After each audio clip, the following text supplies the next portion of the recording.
50 minutes. Usually ends up being like 55. It goes fast. It'll go fast.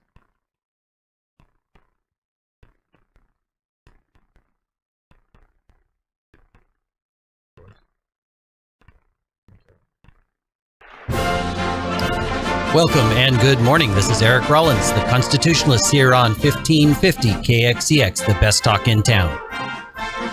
Today I am joined by Chris. We're gonna talk about religion and politics. I think it's going to be a lively discussion. There's a lot to say here. I've wanted to tackle this show for a while, so I'm really looking forward to this. But before we get there, opportunities to get involved. As you know, I'm always trying to get you to take that next step. Don't just talk to your friends. It's important to talk to your friends, talk to your family, but go out, find your thing, find your people, and act. Our representative republic really demands action. You have a responsibility that comes with all these privileges, and we need to live that. So, first opportunity is actually tonight. If you live in Clovis, February 24th, Thursday, there is an informal kind of town hall with Dr. Fogg. He is one of the Clovis Unified trustees. Great news, Clovis just dropped the mask mandate, but there are other problems, and this gives us an opportunity outside of a board meeting to maybe have a dialogue with one of the board members. So I look forward to that. I'm going to go tonight. That's tonight at 6 p.m. That is at 662 North Pulaski. That is at the Business Valley Vandals. Sunday, there's a medical freedom rally. Lately, it's been a little bigger. I heard last week was about 40 people, and most of the people driving by are pretty receptive.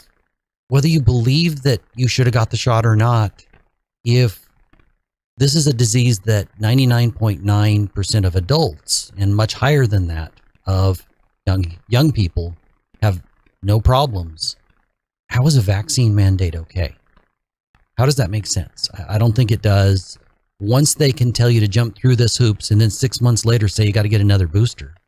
You know, Israel's on 5. How much freedom do you have? So I would go out and support them. Monday, 6:30 p.m., the Clovis chapter of Constitutionalist for California is having a meeting at 1125 Railroad Avenue. We always have a lively discussion. We go through the events of the week and we kind of divide them up and make sure that we have people at all of them. So we know what's going on and we're pushing in a particular direction. Tuesday night is a Kingsburg chapter of Constitutionalist for California meeting. That's just a general business meeting. So it won't be as much fun as a lot of the Kingsburg meetings where they have a speaker, but I still think it's useful to go out.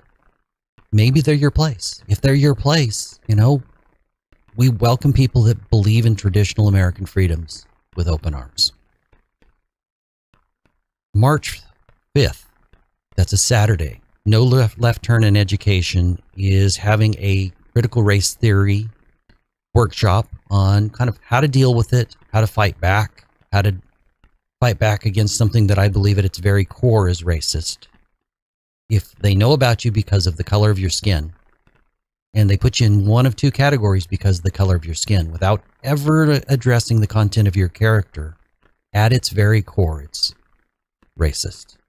And it's really sad that the left has decided that that is one of their solutions. But I think it's just one of their paths forward towards a more authoritarian government. You can argue whether that's socialism, communism, whatever. I don't know that it matters. More authoritarian form of government, less freedom, less choices for people. That's what you got to remember. So that event is in Clovis, and you can find out about it at California at noleftturn.us. The final event on my calendar, there's a new paper in Kingsburg. It reaches about 7,000 people. So it doesn't reach the whole county, though you probably could contact the Dala Monthly, and I think they would probably be happy to mail you a newspaper. They are a little slanted towards the right, but they try to be fair. They try to be honest, and they try to deal with local issues. And I think it's a really great paper. It now has its nonprofit status. And March 12th, From 6 to 11 p.m., they're having a fundraiser at the Kingsburg Historical Park. I will have more details on that coming up. With all those events, please find one. Get involved. Good morning to my guests. Chris, welcome. Tell me a little bit about yourself. Morning, Eric. Thanks for having me on. So I went to school at Cal Baptist University, did a theology degree down there, and then went to Southern Seminary for about 5 years, working on a master's of divinity, specializing in theology and translation, Greek and Hebrew. But I got a whole bunch of kids. Lived here in the Valley for the last 6 years. Born and raised in SoCal, 27 years down there. Don't hold it against me. I come from a blue collar family. Both parents, own their own businesses, and dad was in construction. Mom ran a flower shop. Been working my whole life. That's pretty much it. Been in lay ministry for almost 20 years.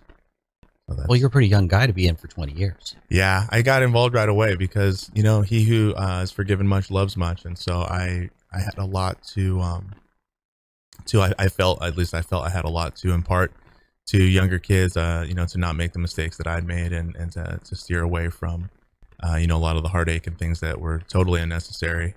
And so I got involved in youth ministry right away. So I did youth ministry for 5-6 years as unpaid, and then I did it for 2 years as a paid minister for a church out in Redlands. And then that's when I went to seminary. But I'd been preaching and teaching for several years too. But I play bass too, so I just get involved everywhere I can. Well, keeps you busy. It does. Stops those idle hands. Yeah, that's right. Well, that's really cool. Today, our discussion is going to be about religion and politics. Mm-hmm. The two third rails that you're supposed to not talk about. And I think that if we don't discuss those two things, we lose our country and we lose our souls. Yeah, there's a lot to talk about in both those things, and normally we don't want to talk about either of them in polite company, but we want to talk about them, not just religion and politics, but we want to talk about religion and politics, right? How do the two interact? Do they interact? Should they interact? Yeah. Right? That's the question, right? Absolutely. As many of my regular listeners know, I often have a quote. This one's from Mark Twain, so excuse the reading. Mm-hmm. In the beginning of a change, the patriot is a scarce man, and brave, and hated, and scorned. When his cause succeeds, the timid join him, for then it costs nothing to be a patriot. I think that applies both to us going asleep, the number of people that don't participate in the political realm. With Christians, it's about 25% of them actually vote. 50% are registered, 25% vote in a major election. Mm-hmm. And it's dramatically less than that in a minor election. So you go to church to learn values. And then shouldn't those values translate into you voting? I would think. Yeah. Man, it's such a thorny issue, right? Because we were just talking about this before. I was sitting here about what the collective church is, and then sort of what the individual believer is too. Mm-hmm. You don't go to church to learn civics, though. That's the, and that, for good or for bad. You don't know the politics, the political plumbing, the political structure, right? So you don't know necessarily how you can get involved. We've left that largely up to our public schools and one class your senior year. And I'm okay with that part. Mm-hmm. But that doesn't mean that they shouldn't discuss values and how those might translate to issues. They can never mention party. I'm okay with never mentioning party. Sure.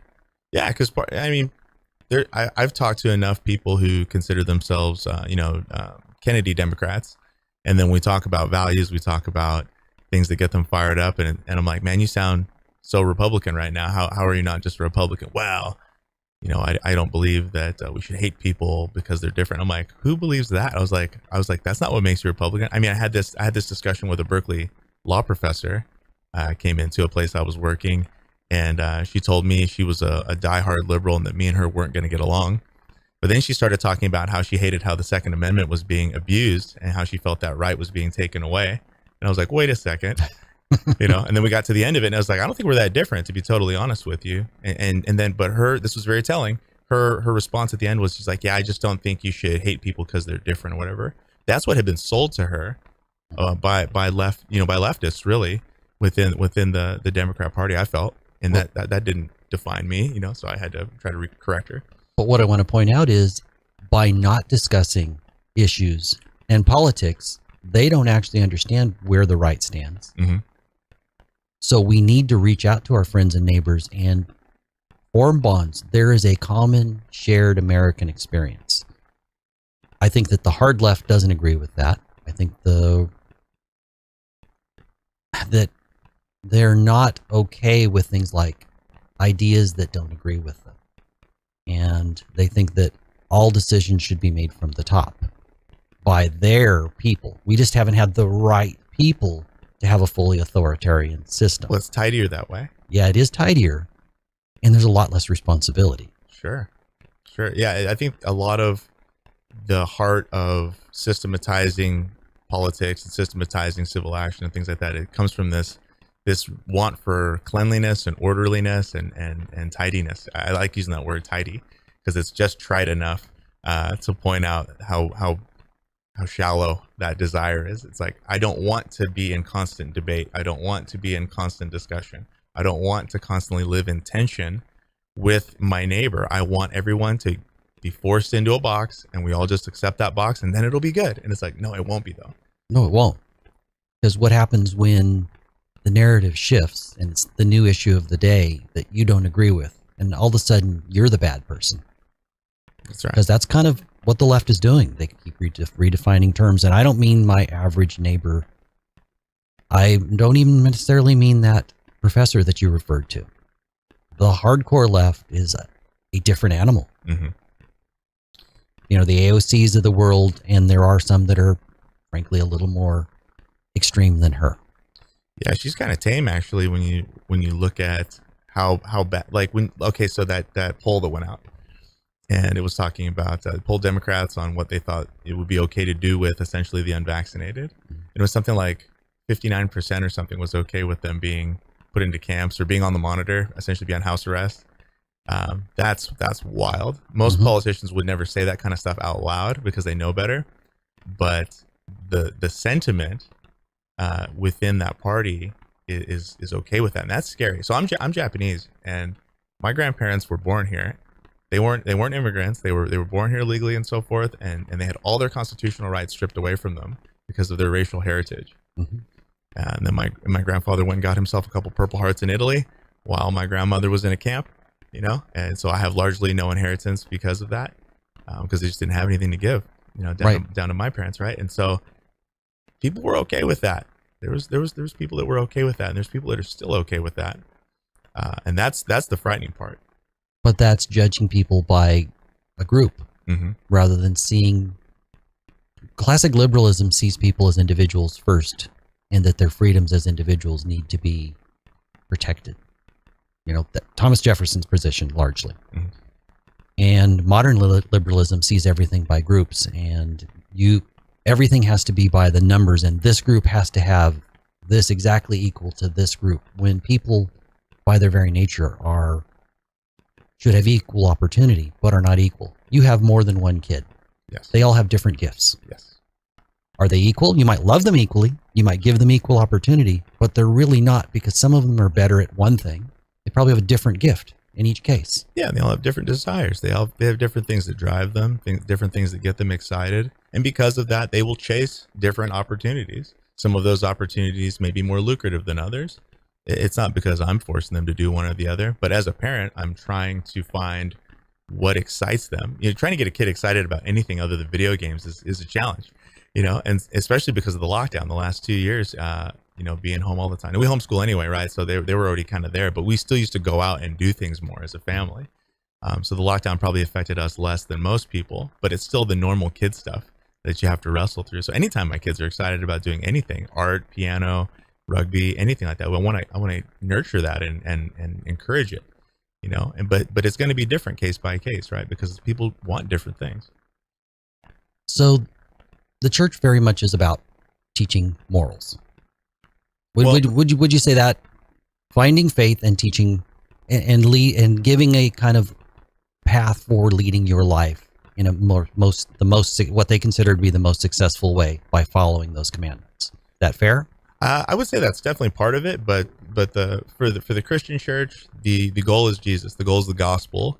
It is understanding man's place in the universe, what he has done in relationship to the Holy Creator, how he stands before Him wanting, and is in need of redemption, and that redemption comes through Jesus Christ. Right. That's the good news is that God didn't just leave it at that with man hanging, that He got involved. That God came down as a man, lived the life we should have lived, died the death we should have died, and invites us into that life and the reward that He has earned on our behalf through faith, because we have nothing else that we can offer. We can't earn it. So that's the primary goal and message of the church. Now, once a Christian, right, there's the issue of wisdom. So I'm going through the wisdom literature with my kids right now. We're reading Proverbs, and these are general. This is not how to get saved, right? This is how to live life best. So there's a huge aspect of that. You're correct in that. But the primary function of the church is to teach the gospel and make disciples of all nations. That's the goal. And so anything that would take us off of that goal would be against the entire point of the church. Now, within the church, right, there's also there's a polity, right? So when people start falling off the wagon, they start falling into either unbelief and all the things that come with it, as far as adultery, alcoholism, abuse. All these things come because of unbelief. They don't believe that doing things God's way is going to pan out, right? So they get antsy. They start thinking that, hey, this marriage thing God's way, it's going to take too long for it to work out. This girl likes me, or this man likes me. They're giving me attention. I think I'm going to check that out, see what that's about. And it making a shipwreck of their marriage and their family. And it's because of unbelief. That's where that sin starts. So that's why the church is always encouraging each other in faith. Now, there were wise and unwise decisions that led up to that, right? It didn't just happen overnight. The lust of the eyes, the lust of the flesh, the boastful pride of life, all these things that are passing away. Those are the things that we shouldn't be pursuing. And we see a brother or sister starting to pursue those things and get off track. We know that it doesn't lead anywhere good. So the primary goal of the church is the gospel. To get back to your point, but yes, there how to love. So the twofold single commandment: love the Lord your God with all your heart, mind, soul, and strength. Love your neighbor as yourself. This is where we get involved now. Okay, so this is where the civics question comes in. How am I to love my neighbor well? And what opportunities and mechanisms are afforded me wherever I find myself to love my neighbor well? How do I do that? And that's where the great disagreement comes. Is some people think loving their neighbor well is through welfare programs, and other people think loving their neighbor well is to hold them accountable and to help them get skills, give them a leg up, a hand up, not a hand out, right? And those two philosophies are at odds with each other. And that's why they tend to, I think, is personal opinion, is why they're so polarized left and right. You tend to find people who demonize the capitalistic system, the free market enterprise system, is favoring only the rich, right? But the truth is, it's made more poor people rich than any other system ever in the history of the world. All ships rise. That's right. Yeah, that's right. The guy who can push a lawnmower, who can hire 2 more guys to push lawnmowers, who eventually owns a lawnmower pushing company.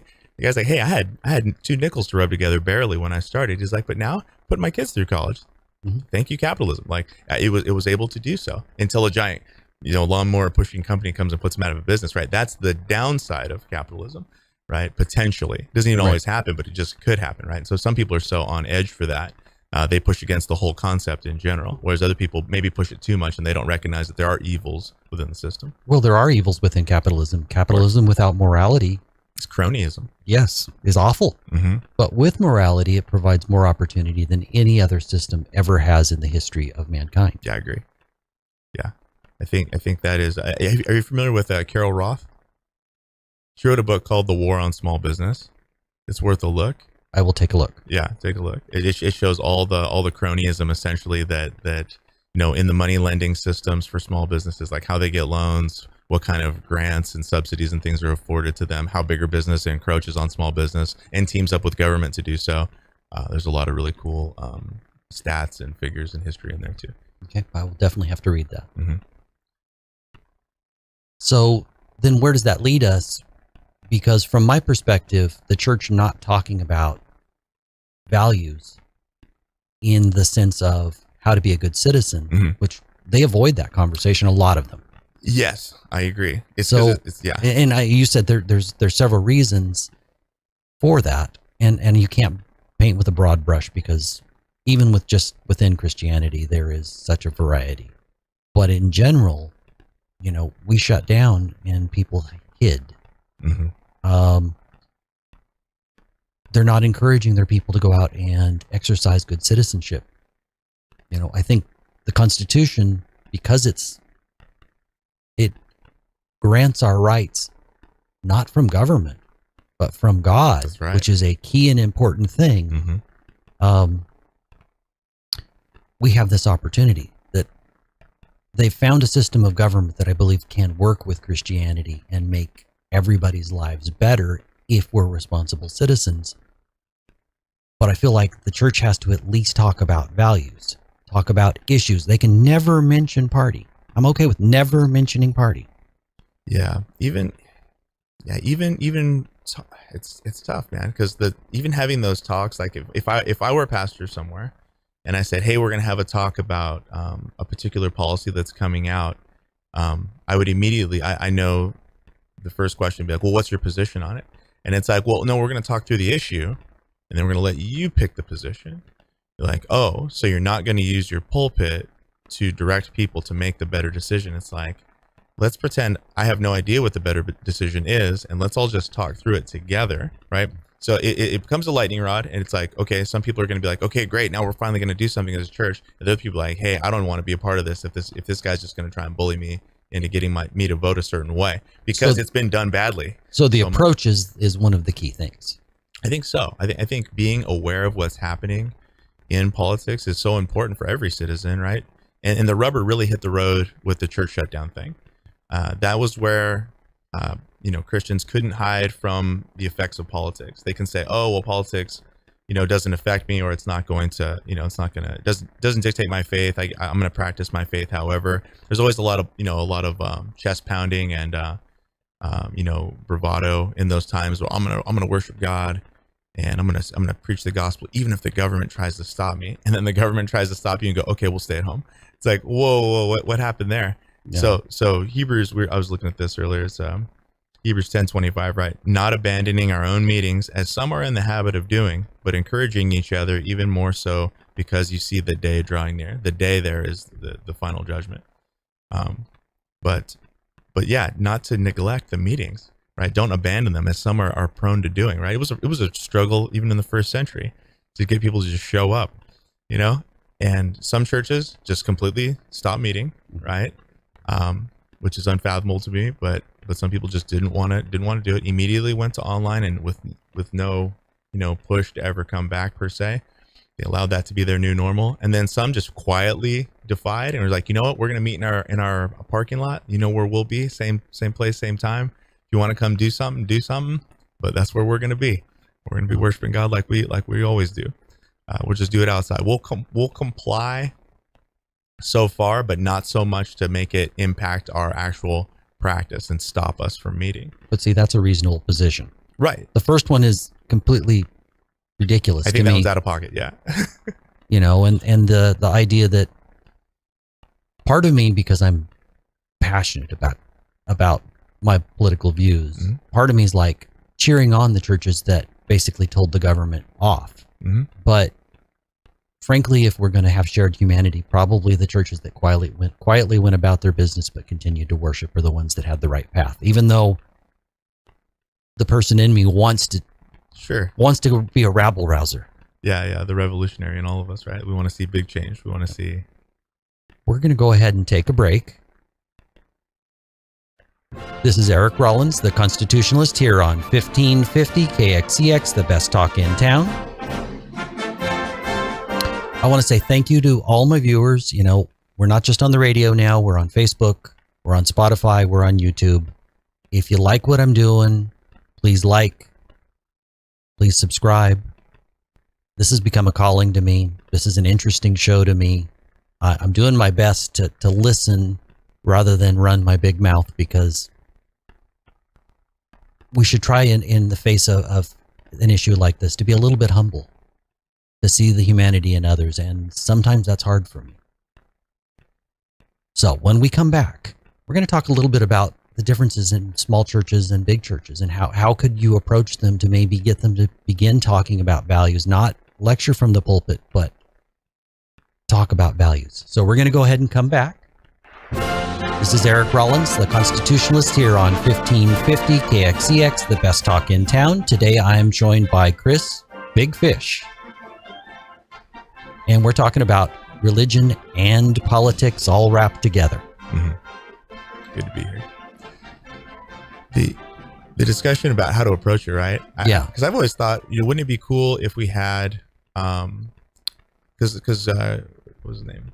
Wayne Grudem. Wayne Grudem did a book sort of addressing, because there's a gap. There is this huge void in theology and politics, right? He wrote a book. It's a good primer. It's about 2.5 inches thick. And it's called I think it's Gospel in Politics or Theology in Politics. And he's trying to talk through a lot of this stuff in as general terms as possible, so you don't paint one side as the white knight, and the other side is the black knight. There are good unction on both sides and things that both sides want to see. People want to see, responsibility and active, citizenry, and other people want to make sure that the weaker in the culture aren't left behind, which is super important. I have a daughter who's disabled, and my hardline, politics softened a bit, when she had several surgeries that would have cost me probably $1 million or something like that to save her life. And I was so glad that there was a system that was there for the least of these. Whether or not it was done for theological reasons or not, I was still happy, right? Because I have my daughter with me now. So it made me think through those things and ask questions like, is it possible to still have a society and a politic that holds people accountable, encourages them towards productivity, towards skills, and not, riding, welfare programs into the sunset, but at the same time has that safety net for those that would just maybe even die, in the most, my daughter's case is an extreme case. But still, there's got to be some room for there, some compassion and mercy. The question is, do we do that because the Bible says so? Or do we do it because it's just decent, right? And that you're gonna have that conversation with liberals too. They're gonna say, "Well, just be a decent person, right? I don't need to do it because some holy book said it." And I know it wouldn't work out if I did anyway. So we had that discussion about theft, right? So the biblical punishment for theft is threefold recompense. The restitution. If I stole something that was $100 in value, I owe you $300 plus I got to give you the thing back, right? It's you could say, yeah, that seems fair. It's a little stiff, but you know what? That seems pretty good. Hey, why is it 3 times? Why not 2 times? Well, it's because the Bible says so. It's like, what? Well, the Bible says so. It's like, well, I don't believe in the Bible. You can't do that. You can't push your beliefs on me. I pay taxes into the system, not so some Bible thumper can tell me what to do. And then now suddenly the gloves come off. People are mad, and we're throwing blows because you're trying to impose a biblical standard. Now, most of our laws are built on a biblical concept anyway, right? Which most people don't have a problem with because they're so widely accepted, that people have a problem with that. But when you get into specifics, and you're doing it because the Bible said, quote unquote, then people have a genuine grievance because now the government is becoming the church, and that's there is supposed to be a separation where the government doesn't push a religion. But it's not freedom from religion, right? That's the extreme opposite. Right. That has become the left's way of trying to separate the two. But if you read about our founding fathers, every one of them, with maybe 1 or 2 exceptions, were profoundly religious. And even those exceptions were still very much underpinned by Judeo-Christian ethics and were believers. Right. So yeah, so you can't deny that it has shaped our laws and even our entire system. The checks and balances, even right down into the limited powers. That's important. That's super important. But the culture was different then. Everybody had either was going to church or was getting most of their literature taught to them through the Bible by as a medium to learn to read. As part of the history, everybody knew who Abraham, Isaac, and Jacob was. It wasn't as big of a stretch, right? There's a wedge that's been driven over time to get these things as far apart from each other as possible. So and to encourage people to be offended if it's ever referenced in any way, shape, or form, and say, "Oh, there they are. They're pushing their beliefs on you." And it's like, well, it's been the foundation for Western morality and government for thousands of years. It might be worth a look. Even from just I have people that have been willing to read the Bible just because it's, you can't get away from it. In politics and poetry and narrative, people always reference the Bible. You can't get away from it, in a good way. It's so rich, and there's so much goodness in there that writers are going to steal from it. They're going to beg, borrow, and steal from it, and that's okay, because it's part of our culture. But to try to separate the two so far that you can't reference it or even use it as a point of reference, that's where I think it gets dangerous. But again, it's dangerous for who, right? It's a thorny question.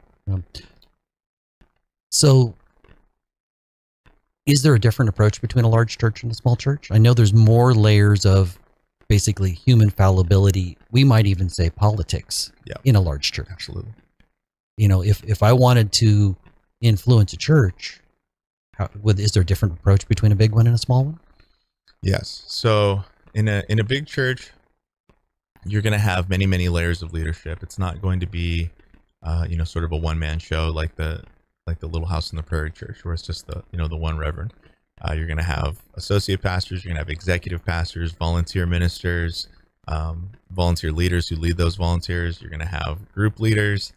And then you're going to have all the other people, like the greeters, the people that help usher people to their seats, and people in the parking lot, helping people park, people that clean up afterwards, people that set up before. You got your AV team, all your people that do the projector and videos and sound. You've got your whole worship team and all the people that are with them. I mean, there's a lot of people involved to make a big church go.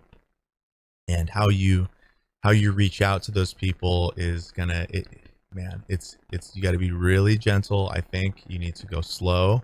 The bigger the ship is, the slower it's going to turn. And this is from a guy who's got 7 kids, so I get it. There's just more layers of leadership that are involved, and I think you would have to start with the smallest, most interested people first. This is off the top of my head, and then work your way slowly out and say, hey, we're doing on a Tuesday night. This isn't going to interfere with our Wednesday night prayer meeting or men's discipleship or women's night or the kids, youth group meetings. It's not going to interfere with worship practice. This is totally separate. We're just going to talk about what it means to love our neighbor using every available resource and mechanism known to us. And I think that would be the broadest stroke that we could use. And in that teaching, there could be, should be, ought be, right, a section on civics and what the Christian's responsibility is, how they can use their citizenship and their rights and responsibilities of the citizen in the body politic to affect positive change in a way that's going to be beneficial to their neighbors and show love for neighbor. Paul took advantage of this. He flexed his Roman citizenship under persecution.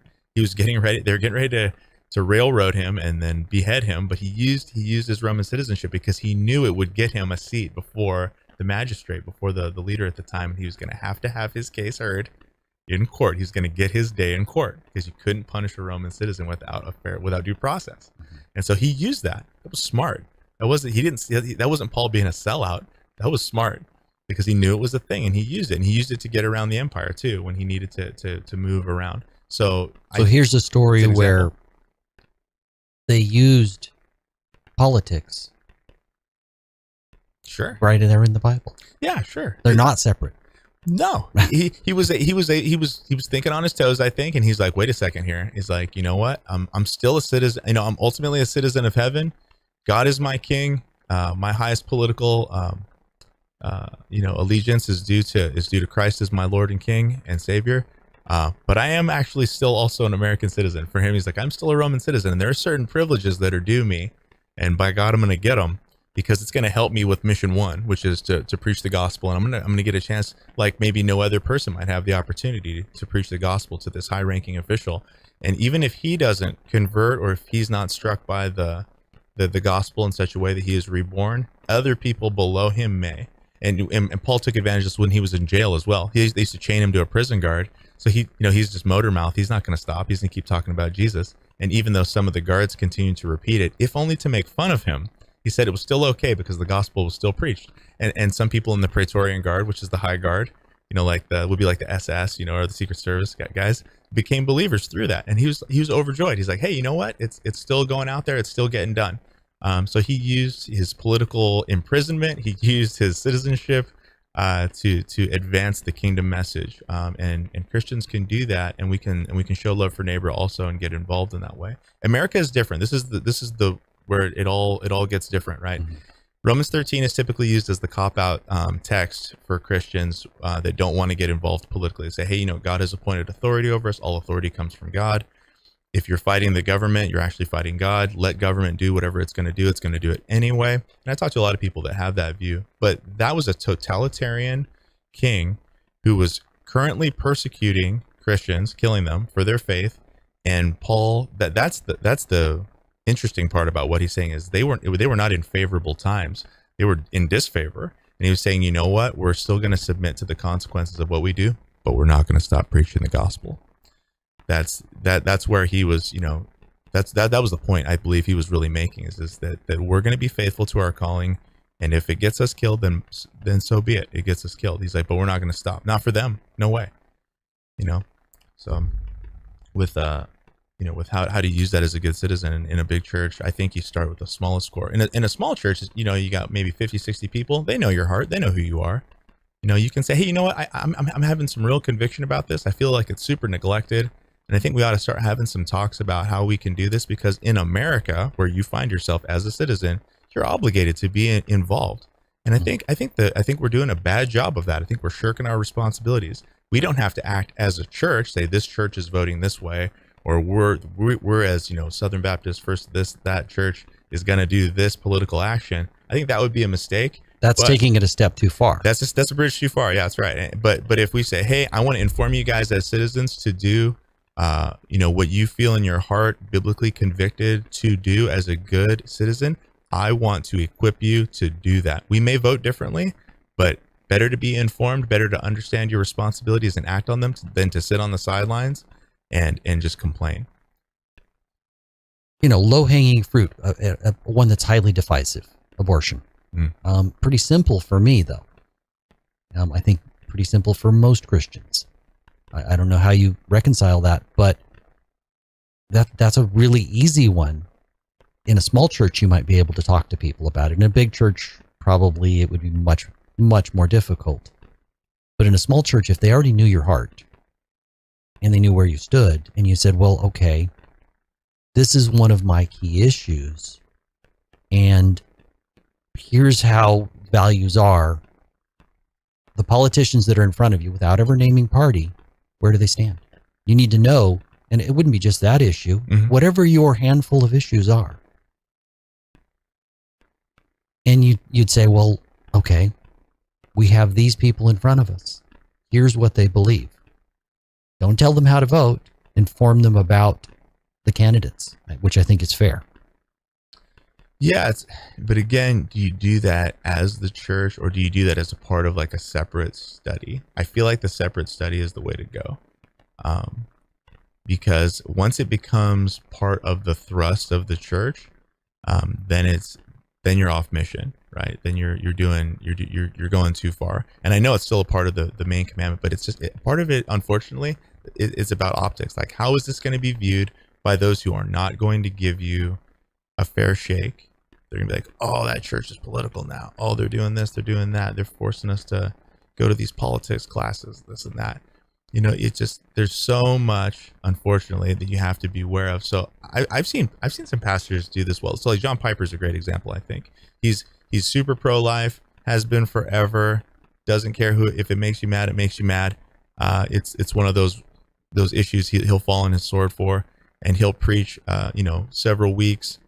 Not just on pro-life week, he'll do it for a whole section, and he'll show how the Bible has regarded the unborn. So like in the Old Testament, there's laws. If two men are fighting and they run into a pregnant woman and she has a premature birth, right? If she goes into labor because of their hitting her and that baby dies, they're guilty of murder or manslaughter. Actually, it's unintentional, right? But they consider it manslaughter. And there's heavy repercussions for it. And depending on how flagrant it was, that guy may have to even flee town and live in a city of refuge as a person who's committed manslaughter, right? So that's one of the key passages that Christian pro-life activists will go to. It's like, hey, God regards that unborn baby as a person, okay, and then as a unique human person. and then you can kind of work it back to creation, and then kind of try to fill in the blanks and ask, when does conception start? Then you can have that discussion. That's a fun discussion to have, right?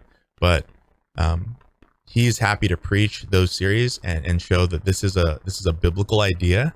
He didn't whip it up in his basement one day out of nowhere, out of thin air, because he had a political, thing stuck in his tooth and it was making him mad, and he had to say something. He's going to show that this actually is a biblical position, and you ought to consider it.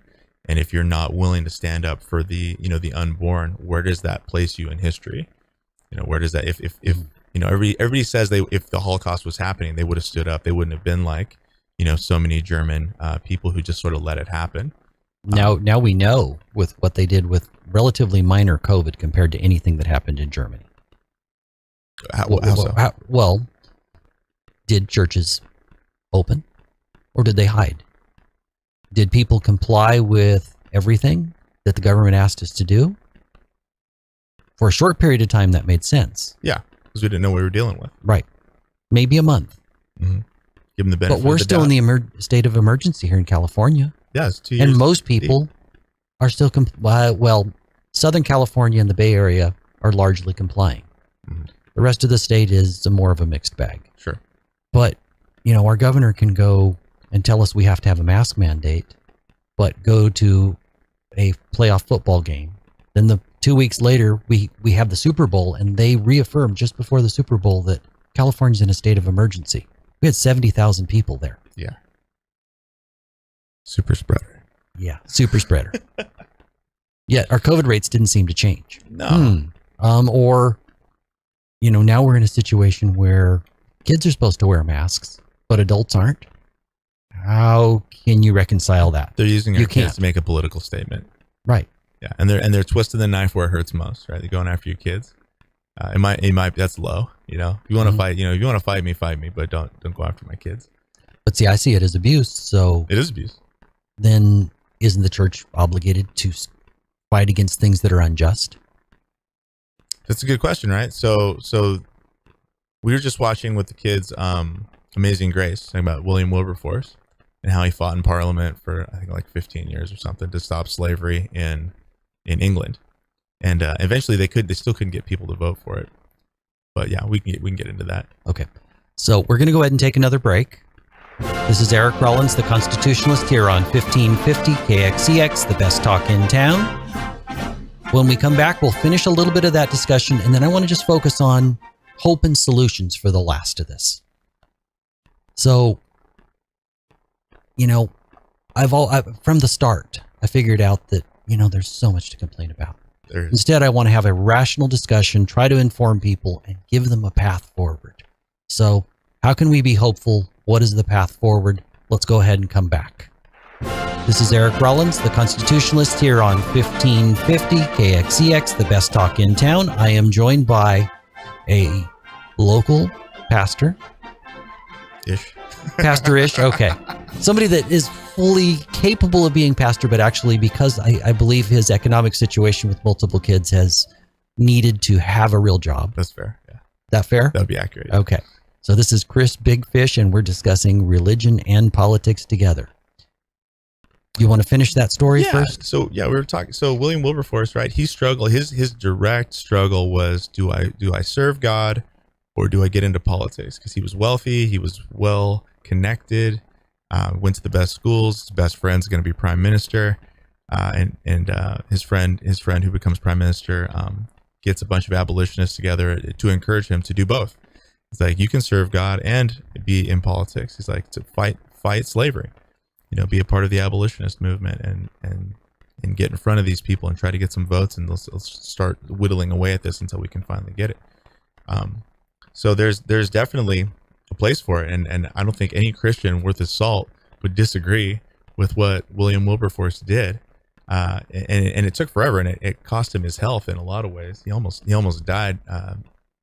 He had like really bad like stomach ulcers and depression, and he was essentially addicted to laudanum for a long time too, because that's what they would give you heroin to drink basically. And so anyway, why don't we get involved more? It's a great question. I really feel like the the fear of a good conservative church turning into a liberal social gospel church is a big fear for a lot of people, and rightfully so, because it has derailed many good churches in the end. And so the social gospel is this idea that heaven or hell be damned, as far as salvation gospel. Who cares if we're not out there doing good deeds in society and living that way? How can we ever essentially earn favor with God? How can we ever do what is really right as a Christian? And so the whole of their religious life is spent in activism and politics and this and that, and they pretty much brush the gospel completely off the table and don't even talk about it anymore, because their attitude then becomes, well, what good is the gospel if they're starving today? Which is fair, but the church has historically taken care of orphans and widows.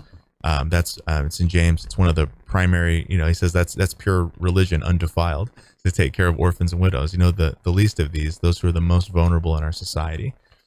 Church should be doing that, absolutely. And I think a lot of churches have gotten away from that. It's a part of their ministry they haven't even considered anymore, which is definitely an evil.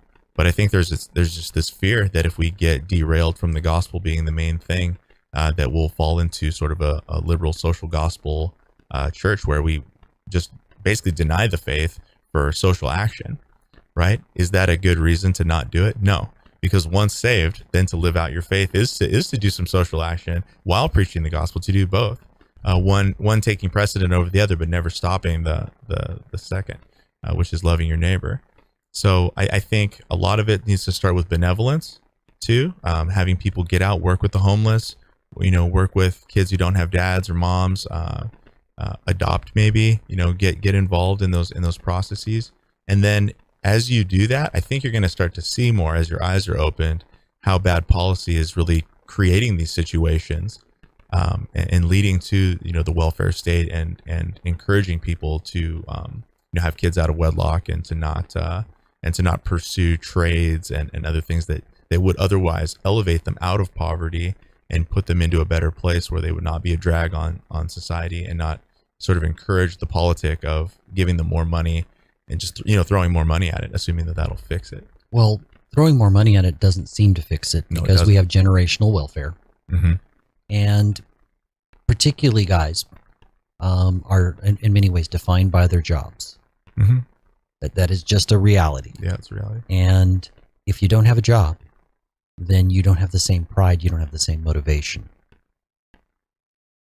Lyndon Johnson's Great Society, some of the welfare reforms that he made, I think made men less necessary, particularly in the inner cities. Mm-hmm. This isn't just a black thing. This is just inner cities. Correct. And so if the man being there actually cost them welfare money, and that was the case, the man being there cost them welfare money. She got more money, even if he was somewhat around, by not actually being married to him. So inner cities, in a lot of places, they have somewhere around 70% of children out of wedlock. Mm-hmm. That tear apart our society. There's a great example of policy mm-hmm. that destroyed the fabric of society, and there's no way you can say as a good Christian that you would want kids out of wedlock. No. Or you wouldn't want both parents taking care of their kids. Yeah, and there's other parts to that too. So I was just talking with somebody the other day, and they were saying how they were basically encouraged to just get married early so that they wouldn't burn in lust. And this is from a passage in 1 Corinthians where Paul says it's better to marry than to burn in lust, and that might be, and that is true, right? As far as it is, applicable, right? So, but you need to know what marriage is. You need to have a strong marriage, strong commitment. Understand that it's for richer or poorer. Getting married to this person might make you poorer, might make you richer, but it might not. It's better for better or worse. Could make your life better, could make your life worse. But you're still saying till death do we part, right? Having a sober, good view of marriage and being taught in the church and encouraging people to take their marriage vows very seriously and to stick it out until it's done is a huge part of that too. So big brother programs, social work, getting involved. I did some of that, and that was some of the most satisfying work that I've ever done. Helping young men get their very first job, teaching them how to go to an interview, how to dress, how to speak, how to fill out their paperwork. They would come to me later and say, "I got the job. Thank you so much, Big Fish." And I was like, "Hey, that's great, man. You feel like a man, don't you? Right? And he's like, yeah, absolutely. I'm like, you're helping your mom out with the bills. He's like, yeah, it's super great. I might keep it up, build that resume. I might can keep working towards better opportunities, my man. And they give me a big hug and a big smile. And I could see that guy had a pop in his step, that he didn't have before when he was completely defeated, as a non-contributor. But now he's realizing life isn't so bad, and I have something to offer the world, and I can grow. He found hope. That's right. That's right. Not necessarily on his own, though. We often need to give a hand up. That's right. That's right. People who've been through that. I had a dad who worked me very hard, and I hated him for it at the time, but now I love him for it. Our relationship's so much better now that I have sons. My oldest son, same thing. I was super hard on him when he was little, but he thanks me for it now. It's just one of those things I knew would come around.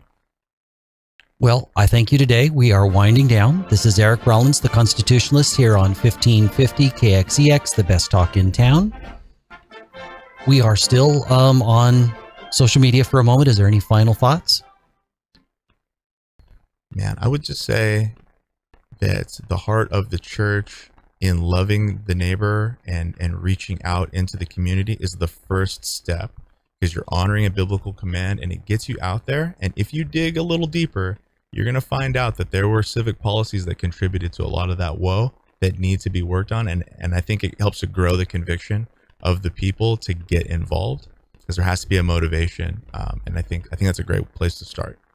Well, I miss I volunteered at a boys' home for 8 years, and it shut down with COVID. And then the rules they told me I had to follow afterwards, when they said, oh, you can come back, but you have to social distance. You can't come to events. You can only teach your class. And I'm like, well, but these are troubled teens. If I can't go to events and do other things, I can't establish a relationship. I decided I had other things to do, and it told them at the point where I can do things like shake their hand, go to other events, I will come back.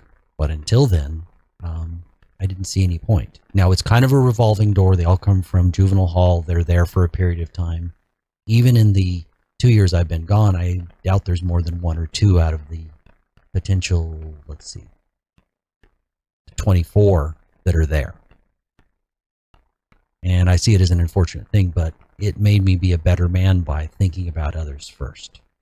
Mm-hmm. So I would encourage anybody to go out and reach your hand out and find a place to help in your community. Absolutely. It's a way to not hold your manhood cheap. Go out there and invest in the lives of young men and show them what it means to step up. It doesn't mean that you have all the answers. It doesn't mean that you're Superman. It doesn't mean that you always win. In fact, if you're out there in the fight, you're going to find you lose a lot more than you win. You learn more from the losses, but that's what men do. Men fight. They get involved. They love well. They serve well.